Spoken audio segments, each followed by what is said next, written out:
Balak daw po ng Malacanang, mga kaibigan, ni Presidente Duterte na bumili at mamigay ng transistor radios para sa mga nagsisipag-aral, lalo na daw sa mga nasa probinsya, na ang halaga po ng transistor radio ay 300 piso.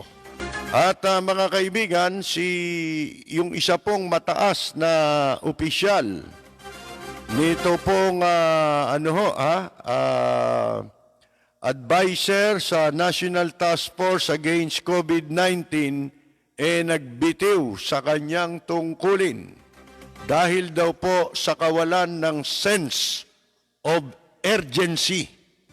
Madalit sabi, binabaliwala po nung mga naatasang mamahala, mga kaibigan at mga siwa ng ikang para tugunan ito pong pandemic, bunsod po nitong COVID-19 o China virus. Sabi ho ng Malacanang ni Presidente Duterte, niya, bili tayo ng bigyan natin ng transistor radios yung mga estudyante, lalo sa malalayo raw na lugar. Ang halaga po 300 pesos. Pera na naman ito, di ba? Yan daw ang balak ipamigay. Pero ang sabi ni Harry Roque, mga kaibigan, wala palang budget. Panukala pa raw yan ni Presidente pero wala pang budget. Huwag na muna tayo doon sa budget kasi tiyak na naman niya, may magnanakaw na naman dyan.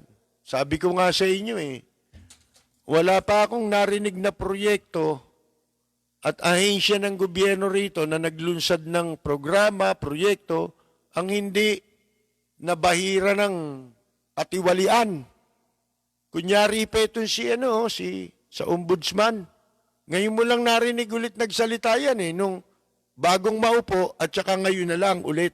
Di ba? Natatandaan nyo ba? Narinig nyo ba yan si Martires? Ngayon na lang ulit. Kesyo kakasuhan daw yung PhilHealth. Sino maniniwala sa'yo? Si Cesar Montano, ilang taon na? May kaso ba? Wala naman Mga kaibigan, ang loloko lang itong mga to Puro, alam niyo, sabi ko nga, hindi naman kayo mabubuhay ng 100 taon ginagawa niyo pa yan. Ilang taon na kayo? Martires, matanda na yan Yung bang nalalabing mga taon sa buhay ninyo, ayaw niyo pang gastusin para magsabi ng totoo? Yung ba hindi pa ninyo maiukol yung kalahati lang man lang, magkaroon kayo ng pagmamahal sa bayan. Di ba? Kalahati lang. Yung kalahati sa pansarili na ninyo, wag lang, wala na kayo nun Kahit 1%, wala na kayo. Sino pa man wala nang credibility ang gobyerno. Simulat sa poll, wala hong natupad. Kaya sabi ko, ang laki ng pagsisisi ko. Namuhunan tayo. Nagbabayad pa kami ng programa ni Ka Jerry, Si Ka Jerry pa, Kasama natin sa programa. Sipin mo, kinakampanya pa namin yan. Sabi nga sa inyo, wala pa yung mga bugok na yan At ang masama, ito yung binabanggit sa hearing na, di ba si Presidente Duterte may programa sa radyo yan? Sa TV, doon sa ABS-CBN. Naalala ko tuloy, noong yan pinaiimbestigahan ni De Lima sa human rights. Dahil nga sa paghanga ko, maling paghanga pala yun. Maling paghanga ko, sipin mo, binabayaran ako para ilathala sa aking column sa dyaryo, yung investigasyon sa DDS. Yun ang unang DDS eh. Duterte Death Squad ang ibig sabihin nun eh. Yung una, di ba? Oh. Akalain mo, tinanggihan ko yun. At yun ang naging sanhi. Ikinagalit pa sa akin nung nagpapalabas nun. At magbabayad. Sila may PR. Ang suspecha ko, pinopondohan ni Nograles. Dati kalaban ni Duterte yan eh. Yung tatay nitong Carlo. Yung naging speaker kay Gloria. Si Boy Nograles. Oh, yun ang nagpapabanat kay Duterte. Nung basahin ko, nasa email ko, hanggang ngayon nasa email ko yun eh. Pero hindi ko nilabas yun. Alang-alang sa paghanga natin, nagpapaimbestiga si De Lima sa human rights violation. Yun daw mga DDS doon sa Davao. Nasa email ko pa yun. Alam mo, masaklap na nangyari. Nung maupo si Presidente Duterte, yung mga nagalit sa akin dahil sa hindi ko pagkakalathala doon sa paninira o kuwan man yun, kung ano man ang tawag nyo ron, yung banat sa kanya, yun ang mga napwesto. Anong klase yun? Noon ako nadismaya, puro walang hiya yun eh. Mga walang hiya ho yun, nilagay sa gobyerno. Mga kaibigan, kaya ako na umpisa nang nagduda na ako. Pero nagbigay ako ng, hindi naman ako katulad ni Trillanes, di ba, ni Senator, na bumanat kagad. Siyempre, bigyan mo muna ng pagkakataon, di ba? Pangatlong taon na ngayon eh. Ano pa gagawin mo? Di ba lahat ng mabubuting bagay, mungkahi, sinabi ho natin sa programa natin na dapat nilang gawin. Yung mabubuti, hindi nila ginawa. Mga kaibigan, ang dami pang ang gumaya nung bandang huli. Kasi wala naman sila maimungkahi. Kinokopya lang ako eh. Nagtataka nga ako minsan, may sinasabi ko, kinabukasan, sasabihin ni Presidente Duterte, siguro may nakikinig na mga nagpapanggap na may nalalaman, yung pala pinulot lang sa akin. Pero nakakalapit sila ron, sila nagsasabi. Di ba? Oh. Pero wala po. Walang katotohanang nangyari. Nasayang yung paghanga natin, yung panahon na ginugol natin, mga kaibigan.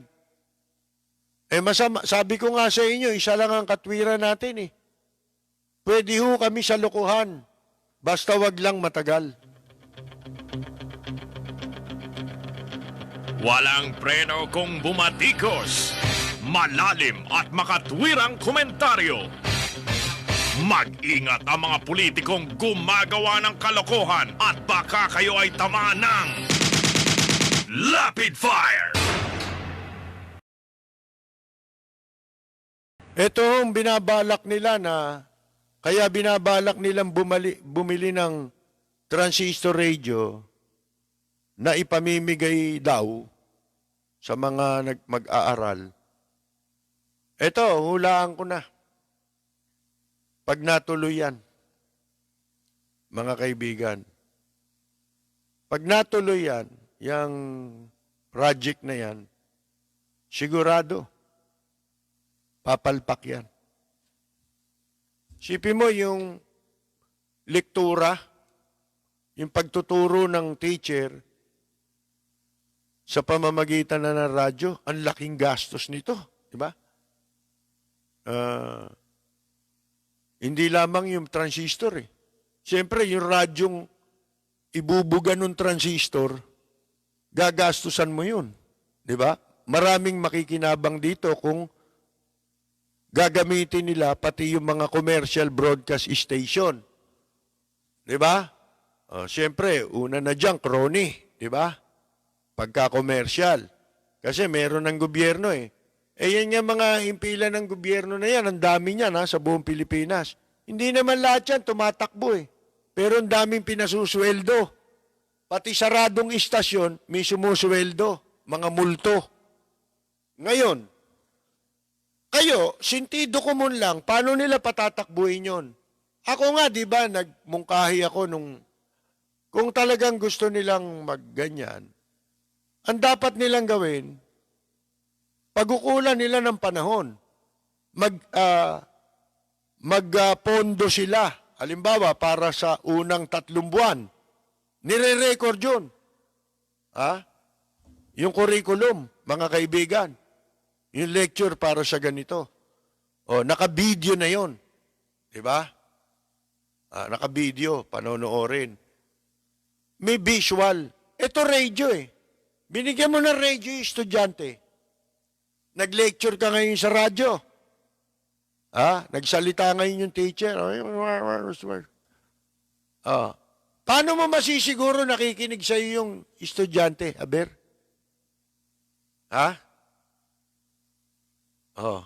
Baka makinig sa iyo yung nanay. Di ba? Nanay ang makikinig sa iyo. Yung palang bata, lalaro lang. O kaya, natutulog. Yung nanay na rin ang gagawa ng assignment. O di parang ang teacher din doon, yung nanay. Di ba? Ano magiging itsura niyan? Imagine ninyo, sintido komon. Wala eh. Walang kabuluhan. Hindi totoo. Ang talagang plano lang,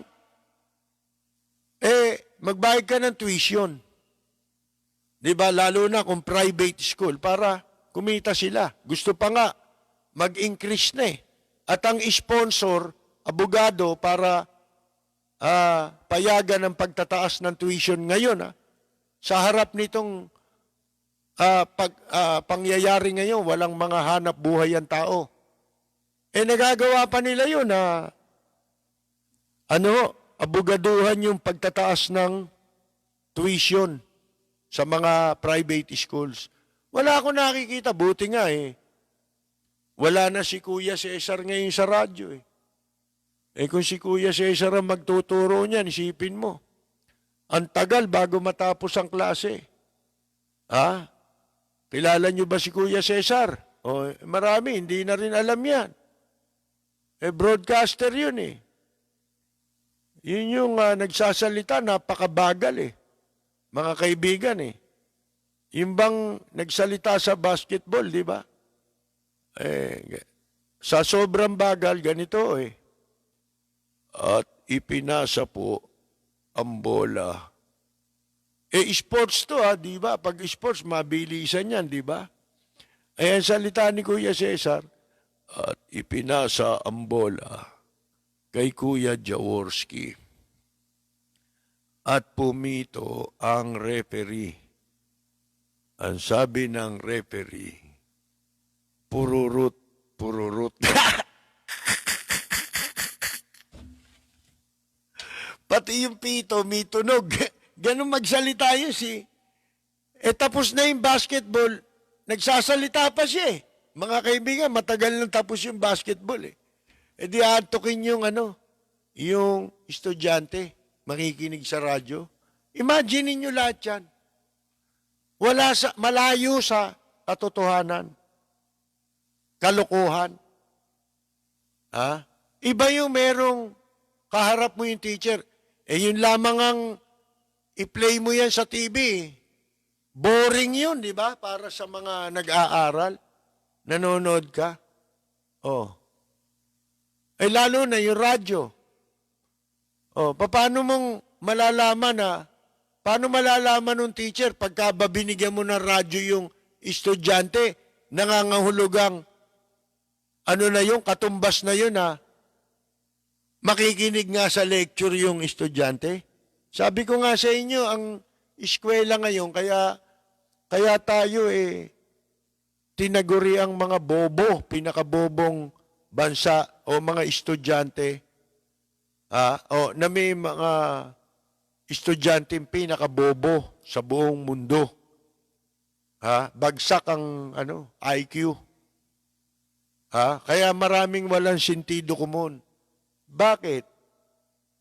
Sa mga private school, mga kaibigan, sa totoo lang, ang daming nakatatapos ng pag-aaral kahit di naman talaga nag-aral.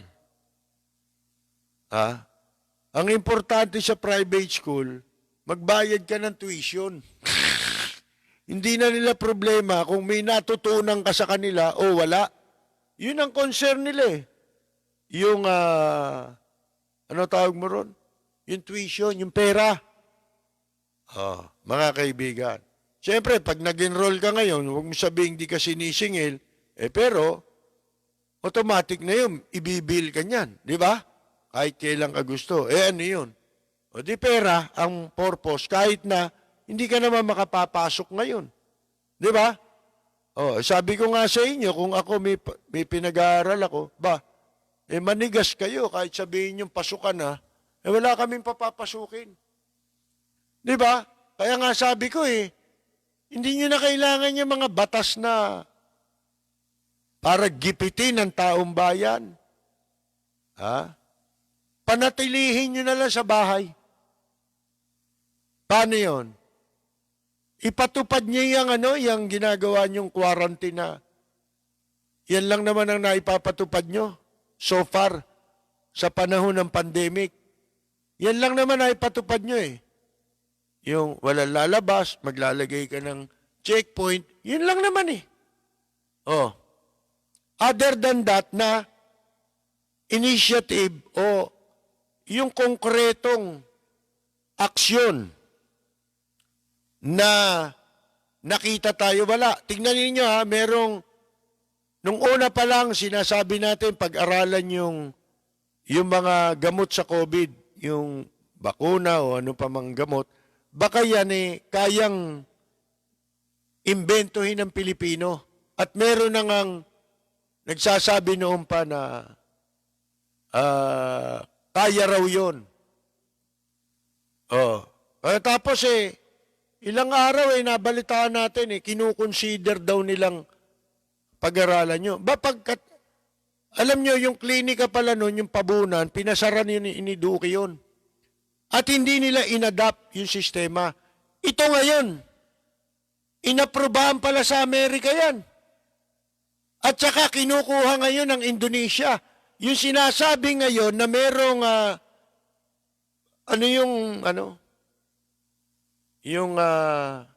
gamot na yan daw ginamit ngayon sa mga may sakit na COVID, ang laki ng naging improvement.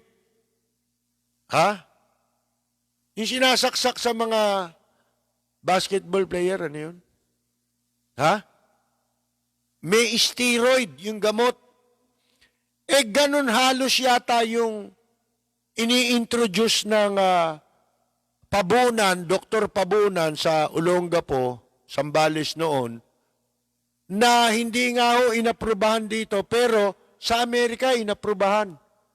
At ngayon, itong Indonesia, ang sinasabi nila, kinuha itong itong formula na ito, para gamitin o subukin na nila, mga kaibigan, laban sa COVID.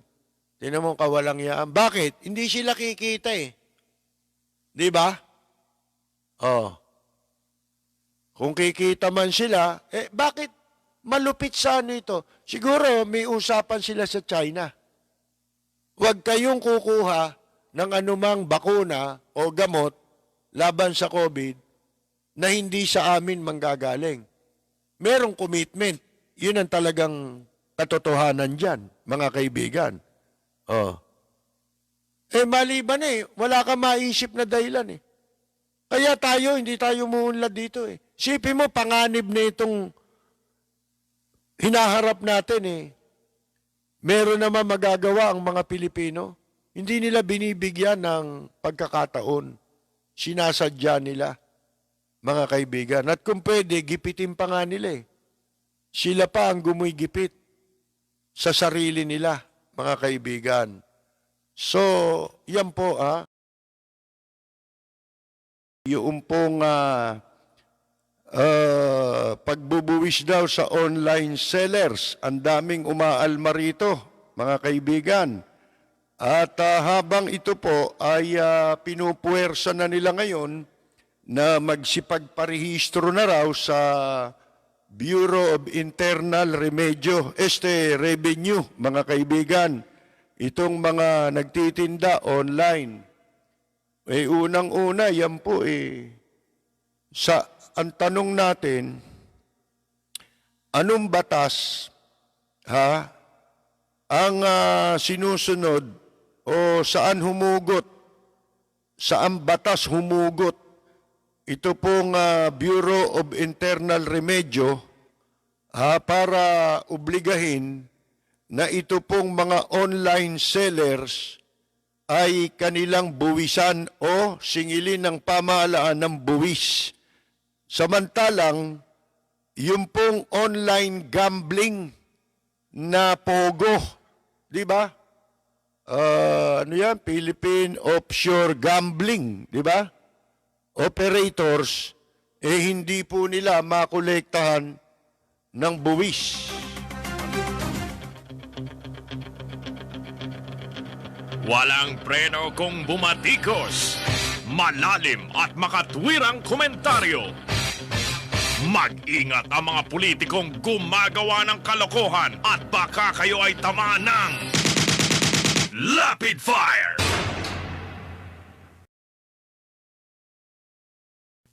Ayan mga kaibigan, sana kabasi sa bunganga ng BIR. Anong legalidad meron yung paniningil ng buwis na yon? Ganun ba ngayon?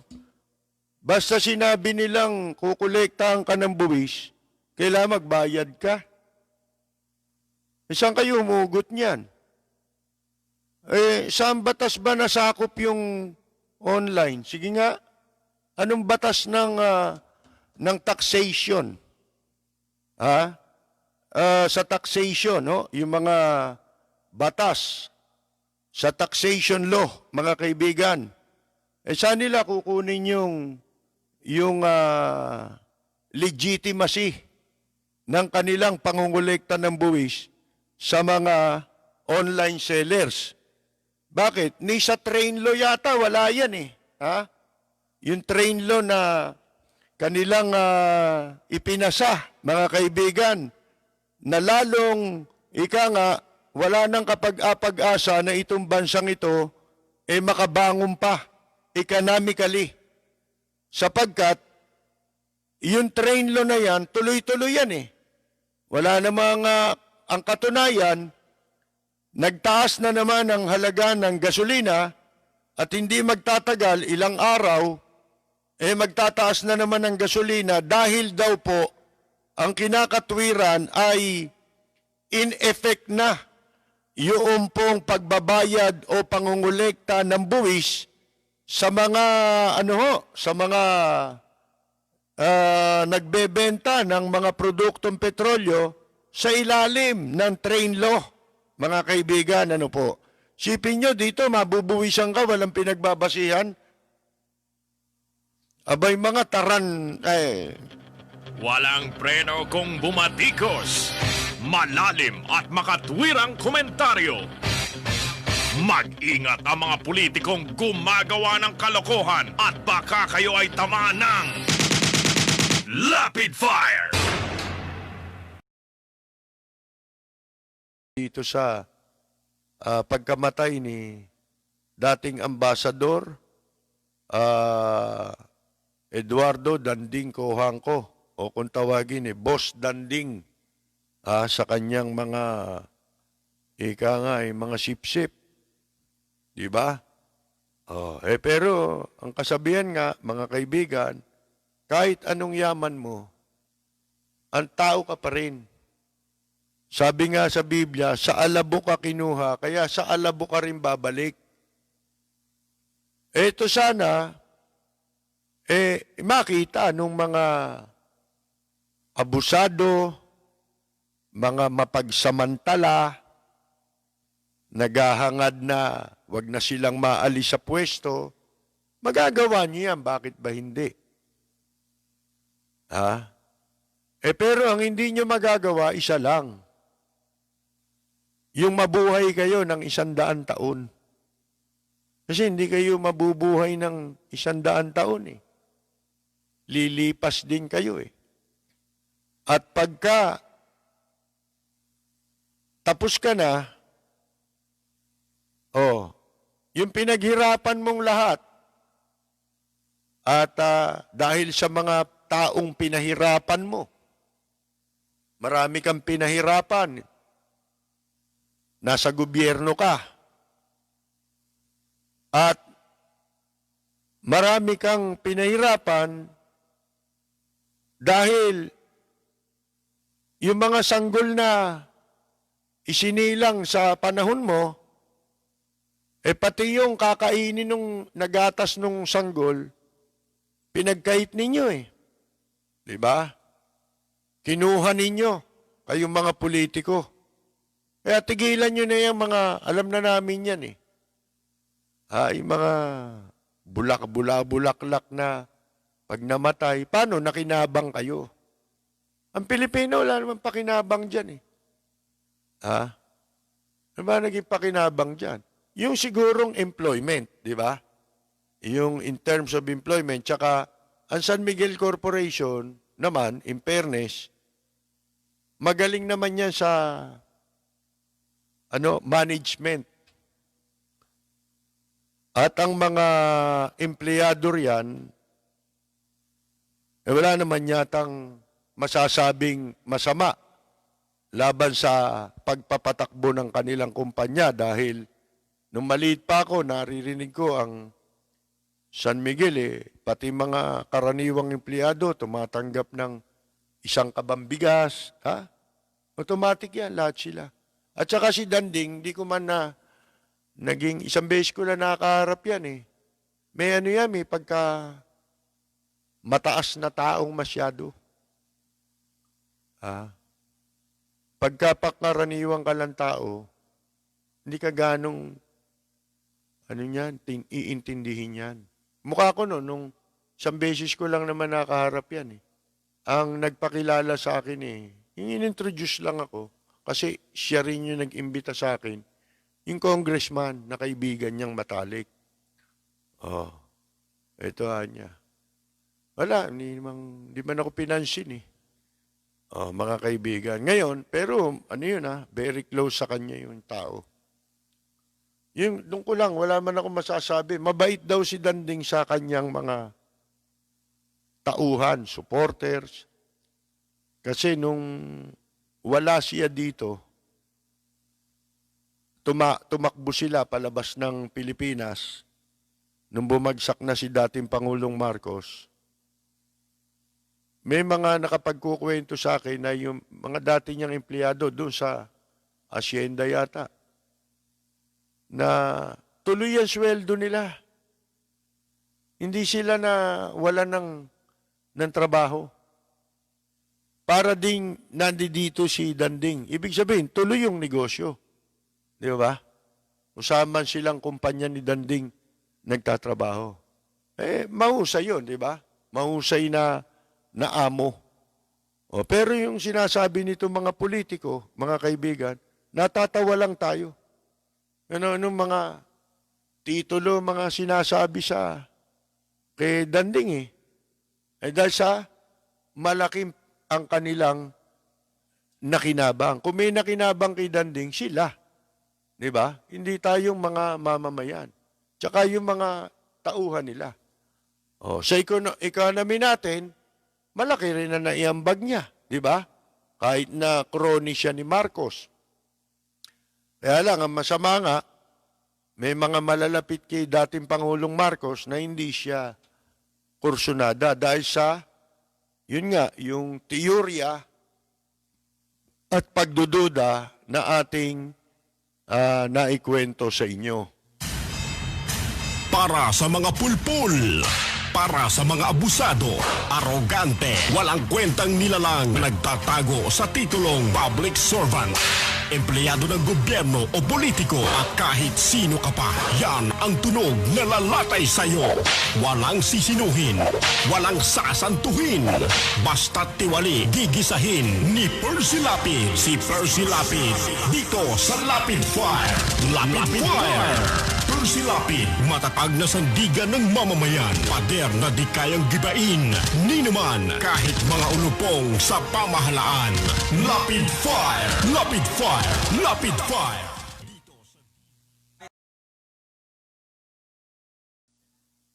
Walang ka ano-ano walang biko sabihin yung personality na magpapatupad ka ng anti-terror bill na makadadagdag para magpagalit ng tao.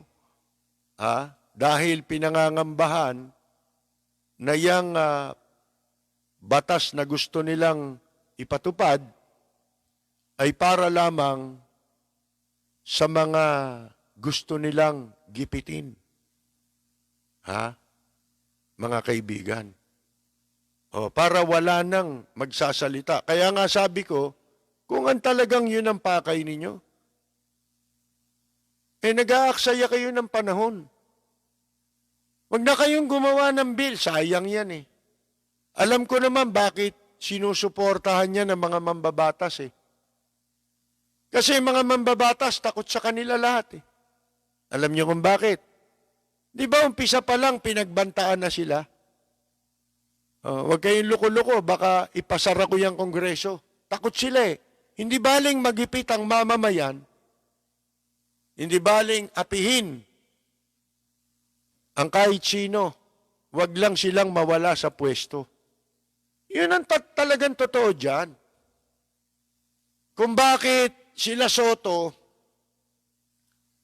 at yung mga may panukala niyan, mga kaibigan, nagpapanggap, nagpupumilit na ano daw yan?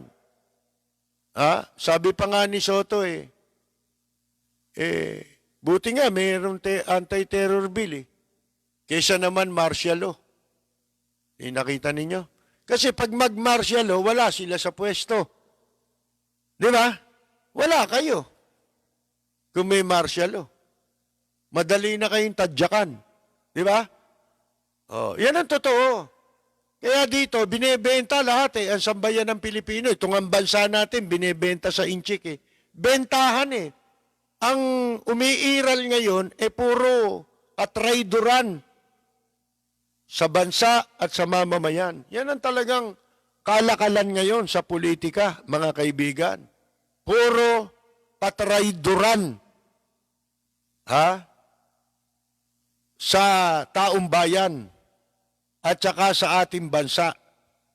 Yan ang talagang totoo niyan. Hindi baling maibenta ang Pilipinas, basta sila nasa pwesto. Yun ang akala ninyo. Diba? Paano kung hawak na nila lahat ang kapangyarihan? Palagay ninyo papopormahin pa kayo? Bay naloloko kayo. Walang preno kung bumatikos.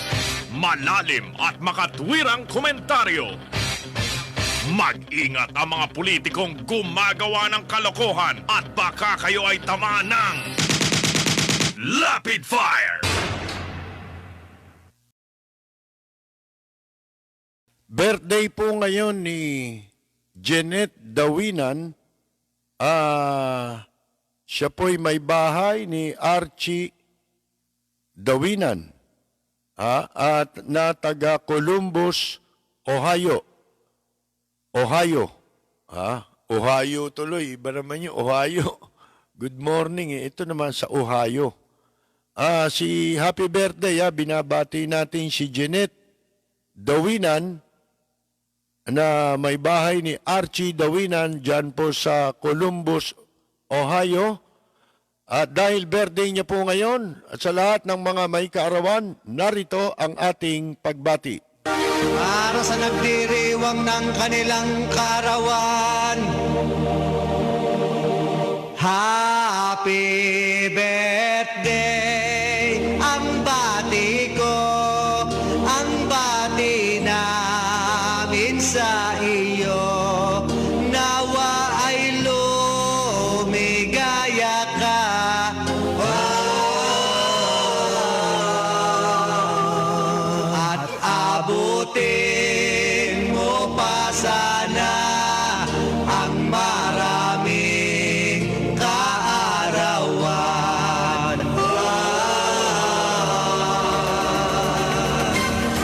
Okay, meron pa tayong konti na lang na nalalabing oras natin. Binabati natin lahat ng ating mga katropang Lapid Fire. Hindi na ho natin maisa-isa. Sina Arlene Tañedo Barrias at Mon Barrias sa Amsterdam. Kaenyang Mina, Ani Flormata Saludes, Jorge Beichong, Susana de los Santos, si Ella Samson Albiar, Rosita DC, Yula Sotelo, June Di Valencia, si Andres Bonifacio, sa Italy po naman, Buenos Dias, Joel Diaz at Carolina Luge. Si Crishel ay nanonood sa atin, Mirna Regalado, Nixon Nang Torres ng New York, at saka kasama niyang nanonood si Mary Jane, si Mila Carpio,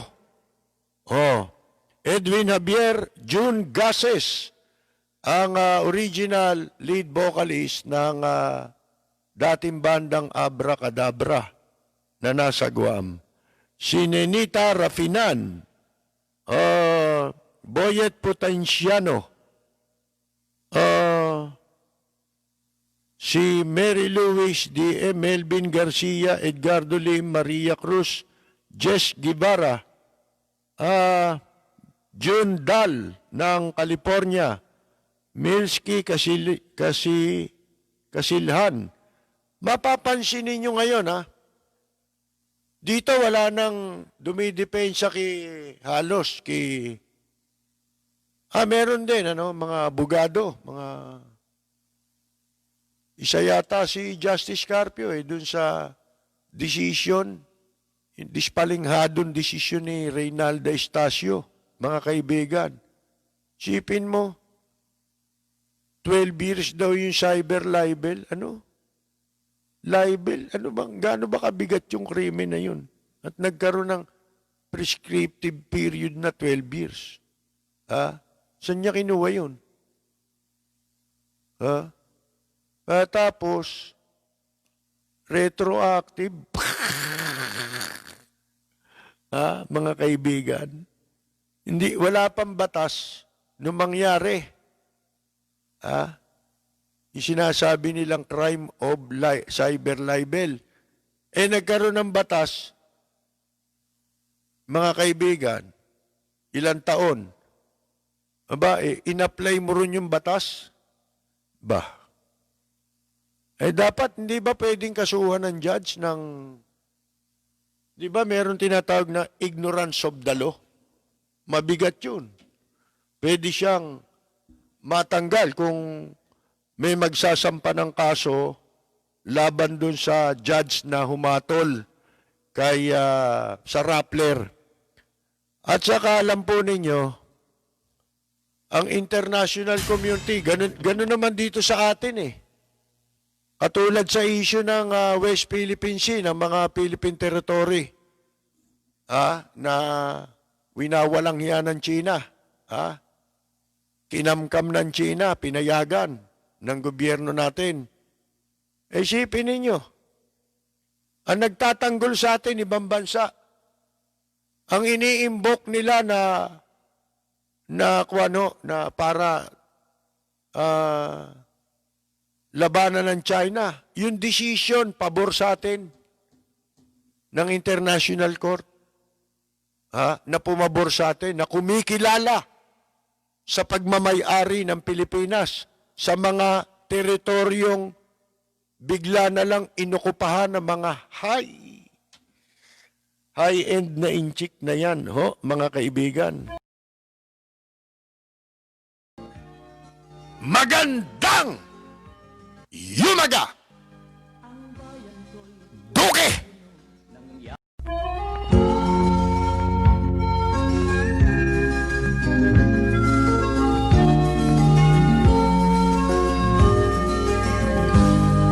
Sa bayan ko ay isa ang lahi, dito'y wala ang pagkukunwari. Hindi dadaig, sadyang kilala sa daigdig, may pagkakaisa sa bawat nais. Ang bayan ko'y punong-puno ng yaman, bakit ito'y kailangan pang iwanan? Hindi nga ba't anong sarap mabuhay ng buong ganap? Sa bayan mo, sumabit man yaong wakas. Dito sa bayan ko, lahat kami pantay-pantay. Walang nang aapit, ang pag-ibig ay tunay. Dito sa bayan ko, dito'y makikilala mo ang isang kaibigang nagmamahal sa'yo.